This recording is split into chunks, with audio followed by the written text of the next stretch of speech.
Ever feel like you could use a little more, inner peace, especially when life gets a little crazy? Yeah. We're diving into a handbook for new Stoics to see if it can help us navigate, tricky situations with a clear head. Yeah. No dusty philosophy lectures here. Right. Just actionable insights. Right. Absolutely.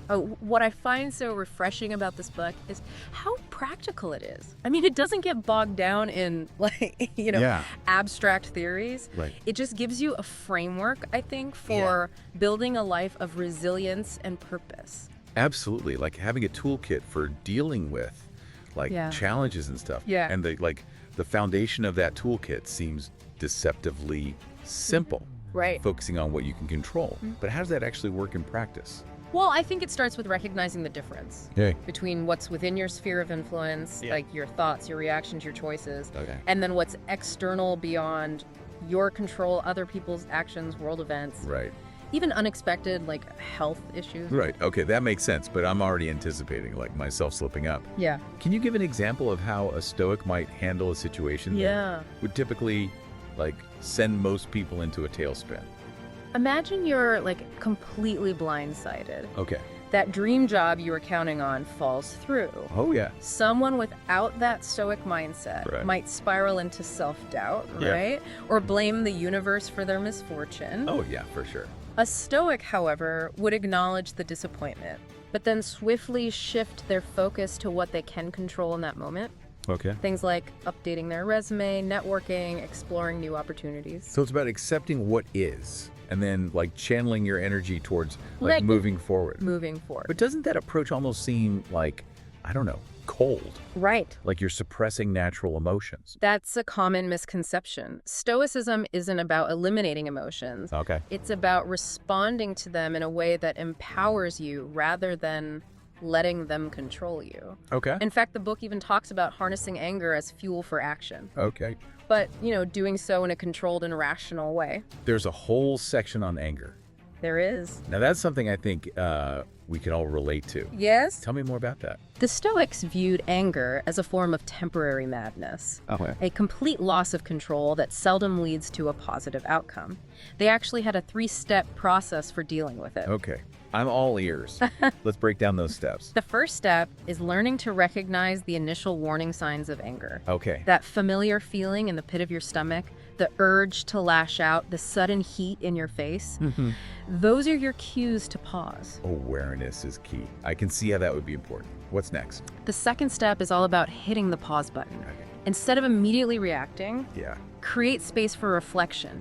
Ask yourself, why am I feeling this way? Okay. Is this reaction truly helpful in this moment? That's a great advice. I can see how taking a moment to pause could make a world of difference. Though I imagine that's easier said than done when you're in the heat of the moment. Yeah. So you're aware of your anger, you've paused. What's that final step? This is where you make the conscious decision to choose a different response. Okay.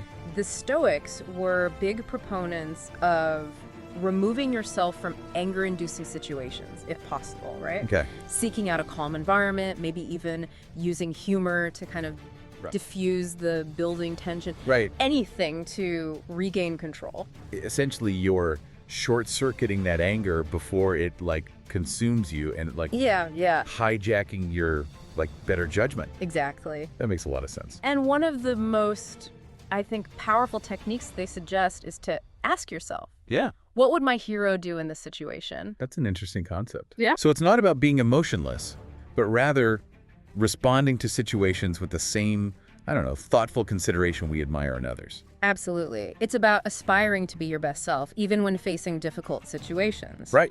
Which, actually brings us to another fundamental aspect of Stoicism. Okay. The 3 disciplines. Intriguing. Okay, I'm ready. Okay. Tell me everything about these 3 disciplines. Think of them as the pillars of Stoic practice. Okay. The first discipline is the discipline of desire, which encourages us to focus on what truly holds value and is within our control rather than chasing external validation or material possessions. So it's less about keeping up with appearances and more about finding genuine inner fulfillment. Exactly. Okay, I can get behind that. What's the next discipline? The second is the discipline of action, which emphasizes living a virtuous life, right? Okay. Being kind, just courageous in all your interactions with others. It's not enough to just like, you know, think the right thoughts. You have to like align your actions with those values. Exactly. That makes a lot of sense. Yeah. So what's the final discipline all about? The discipline of assent. And this one is focused on mastering your judgments and reactions to events. Okay. It's about consciously choosing to focus on the positive, even when things are tough. All right. And accepting what you can't change. This is already giving me a lot to think about. Yeah. So we've got like the power of controlling what we can, the Stoic approach to handling anger, and these 3 core disciplines. It feels like a lot to absorb, but in a really good way. And we're just scratching the surface. The book goes even deeper, offering specific techniques and like really relatable examples of how to implement these principles in our everyday lives. Don't leave me hanging. We won't. I'm ready to hear about those actionable takeaways. This is shaping up to be an incredible deep dive. Yeah. And you won't want to miss what's coming next. Okay, we're back, and I'm ready to hear about those practical techniques you mentioned. Yeah. A handbook for new Stoics? Right. Yeah. It's not just like lofty philosophical ideas, right? But it's not. It actually gives you exercises like you can use to put this wisdom into practice. Absolutely. And they're surprisingly relatable. No. For example, one section focuses on how we can use ordinary meal times. Okay. As a training ground for these principles. Meal times. That seems like such a mundane, everyday thing. Right. What could be particularly Stoic about eating dinner? It's all about mindfulness and moderation. Okay. The book calls it the dinner table Stoic. Okay. Basically, the idea is that by bringing more awareness to a simple act like eating, we can strengthen our self-control and truly appreciate the present moment. So instead of like scarfing down my food while, scrolling through work emails, I should be paying attention to each bite, savoring the flavors. Precisely. Think about how much of our lives we spend on autopilot, right? Rushing from one thing to the next. Yeah. The Stoics encourage us to slow down. Be present and find joy in even the simplest things. That's a good point. And I could see how that practice would translate to other areas of life too. Exactly. If you can master self-control with something like food, like you'd be better equipped to handle bigger temptations or challenges that come your way. Exactly. And the book is full of these small thought experiments and exercises that can have a big impact. Yeah. Another one that stood out to me is this idea of mentally rehearsing for challenging situations. Like doing a mental fire drill. Yes. For when life throws a curveball your way. Exactly. Let's say you're dreading a difficult conversation you need to have with a coworker. Oh, okay. Yeah. The Stoics would advise you to visualize that scenario in advance. Play out different ways the conversation could go. And practice how you would respond calmly and rationally no matter what. So you're mentally preparing yourself to handle the situation with, grace and composure. Yes. Even if things get a bit heated in the moment. That's really interesting. It's about anticipating obstacles and developing a game plan so you're not as phased when those, difficult emotions arise.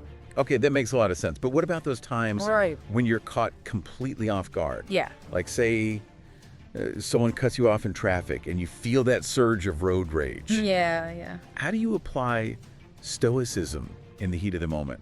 That's where the Stoic concept of fundamental attribution error comes into play. It describes that, a very human tendency we have to assume the worst about other people's motivations, especially when we're already frustrated. So instead of assuming that, the other driver is intentionally trying to ruin your day, you might pause and consider that maybe they're rushing someone to the hospital. Or dealing with some personal crisis. We never truly know what's going on in other people's lives. Now, this isn't about excusing bad behavior. It's about choosing a more compassionate perspective. Which ultimately helps you, remain calm. It reminds me of that saying, everyone you meet is fighting a battle you know nothing about. Exactly. And the Stoics remind us that extending that same grace to others as well as ourselves can have a profound impact on our own peace of mind. I'm really loving how practical and applicable all of this is. It's not about becoming some unfeeling robot. It's about developing those mental tools to handle life's inevitable, like ups and downs, with more resilience and intention. What other insights did you glean from a handbook for new Stoics? One that I found particularly thought-provoking was the idea that nothing truly belongs to us except time. That's quite a powerful statement. Yeah. What exactly did the Stoics mean by that? They believed that material possessions, relationships, even our own bodies, they're all temporary. They're ultimately outside of our control. The only thing we truly possess is time. How we choose to spend our limited time is our most valuable investment. It's a good reminder to focus on what truly matters. Yes. And not get too caught up in the things we can't control. Yes. Instead, we can pour our energy into, living a life of meaning and purpose. Yes. And that doesn't mean we can't enjoy those good things in life, right? The people we love, the things we have. Yeah. But it's about appreciating them for what they are. Okay. Temporary gifts to be cherished in the moment. Right. Not clung to out of fear of loss. It's about finding freedom and acceptance, wouldn't you say? Absolutely. Accepting what is, focusing on what we can control, and living in accordance with our values. That's the very heart of Stoicism. I'm really starting to understand why this philosophy has resonated with so many people, across centuries. Yeah. These Stoic principles feel timeless, just as relevant today as they were thousands of years ago. Thousands of years ago. But we've covered a lot of ground. We have. From, controlling our reactions to finding that freedom and acceptance. For me, it's always about taking action. Yeah. What are some concrete steps, someone could take to start incorporating Stoicism into their daily life? One thing I appreciate about a handbook for new Stoics is it doesn't just leave you with these big, profound ideas. Right. They actually suggest a journaling practice as a way to reflect on your day and really internalize these concepts. Oh, I love a good journaling prompt. Yeah. Can you give me an example? What kind of questions would a Stoic ask themselves? One of the prompts is, where did I go wrong today and what could I have done differently? Okay. And it's not about, beating yourself up over mistakes. It's about approaching those missteps as learning opportunities, right? That's right. So you can make more thoughtful choices going forward. It's that growth mindset in action. Yeah. You're not defined by your setbacks, but by how you choose to learn and grow from those experiences. Exactly. Another prompt is, did I live up to my values today? This one encourages you to just step back and examine your actions. Did they align with the kind of person you strive to be? It's a powerful form of self-reflection. It's so easy to go through life on autopilot, isn't it? It is. These prompts feel like a way to get that pause button and do a quick gut check. Yes. Course correcting where needed. Yes. Are there any other prompts you found particularly impactful? There's one focused on gratitude. What good things happened today, no matter how small?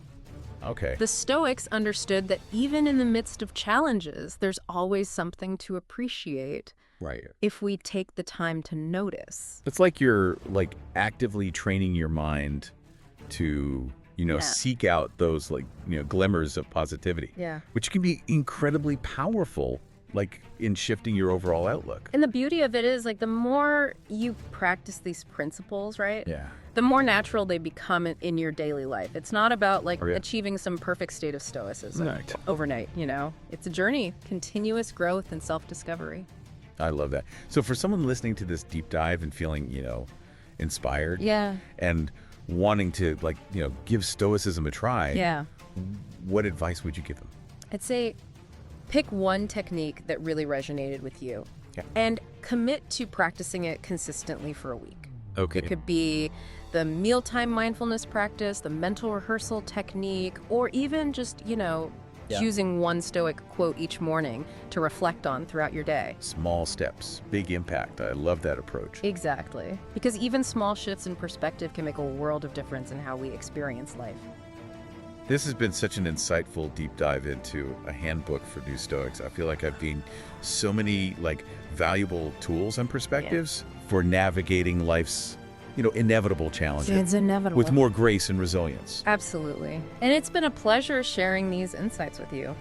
Remember, the power to live a more fulfilling and meaningful life lies within each of us.